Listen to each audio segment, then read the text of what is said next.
ৰ'ব মাতৃ দিৱসত আপোনাৰ মাকো যদি স্পেচিয়েল ফিল কৰাব বিচাৰে তেতিয়াহ'লে মম বুলি মোক এটা মেছেজ চেণ্ড কৰক। হেল্ল' এভৰিৱান, আপুনি এইবাৰ মাদাৰ্ছ ডে'ত মাৰ বাবে কি প্লেনিং কৰিছে?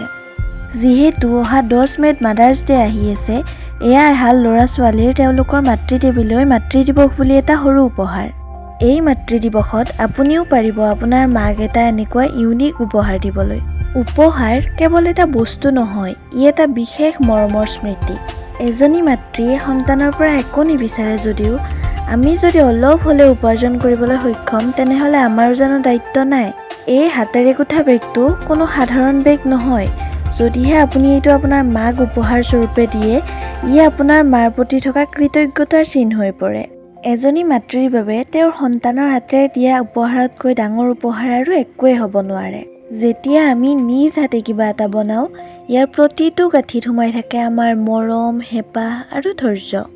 যেতিয়া মই নিজ হাতে হেঁপাহেৰে বনোৱা এই উপহাৰটো আপোনাৰ মাৰ হাতত পৰিব আৰু তেওঁৰ মুখত এটা হাঁহি বিৰিঙি উঠিব, তেতিয়া বাৰু আপোনালোকৰ মনটো কেনেকুৱা লাগিব? সেই সুখখিনিক জানো আপোনালোকে টকা পইচাৰে কিনিব পাৰিব?